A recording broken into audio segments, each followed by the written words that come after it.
Question है missing number का। यहाँ पर हमें पता लगाना है कि प्रश्नवाचक चिन्ह के स्थान पर कौन सी संख्या आएगी।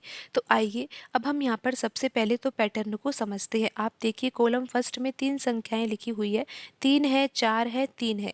इन तीनों संख्याओं से हम एक संख्या बना सकते हैं। कैसे? उस संख्या का पहला अंक हम लिख रहे हैं 3, दूसरा अंक हम लिख रहे हैं 4 और तीसरा अंक लिख रहे हैं हम यहाँ पर 3। तो यहाँ पर संख्या क्या बन जाएगी? 343 बन जाएगी। अब आप देखिए कॉलम 2 में जो संख्याएं लिखी हुई है, इन संख्याओं से भी हम एक संख्या बना सकते हैं और उस संख्या का पहला अंक हम लिख रहे हैं 5, दूसरा अंक हम लिख रहे हैं 1 और तीसरा अंक हम यहाँ पर लिख रहे हैं 2। तो अब आप यहाँ पर देखिए जो 343 है ना, ये एक पूर्ण घन संख्या है और यहाँ पर जो 512 लिखा हुआ है वो भी एक पूर्ण घन संख्या है। 7 का घन होता है 343 और आपको पता है कि 8 का घन कितना होता है? 512।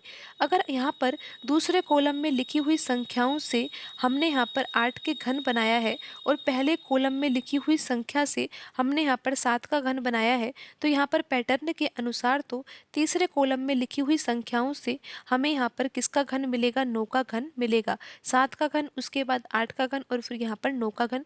9 का घन तो आपको पता है कि कितना होता है? 729 होता है। अब आप यहाँ पर देखिए जो तीसरा कॉलम है ना, उसमें 2 संख्याएं तो लिखी हुई है, 7 लिखा हुआ है, 2 लिखा हुआ है, एक संख्या मिसिंग है। अगर हम इन दोनों संख्याओं से एक संख्या बनाए तो यहाँ पर संख्या का पहला अंक 7 होगा और दूसरा अंक 2 होगा। तो अब हमें पता लगाना है कि तीसरा अंक क्या होगा, लेकिन हमें ये तो पता है ना कि यहाँ पर संख्या क्या बनेगी? 729 बनेगी। तो यहाँ पर 7 और 2 तो आ ही गया है, तो तीसरा अंक यहाँ पर क्या होगा? 9 होगा।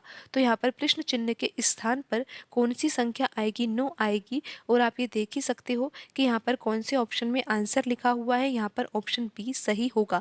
यहाँ पर प्रश्न चिन्ह के स्थान पर कौन सी संख्या आएगी? 9 आएगी और इन तीनों अंकों की सहायता से एक संख्या बनेगी 729 और 729 9 का घन होता है।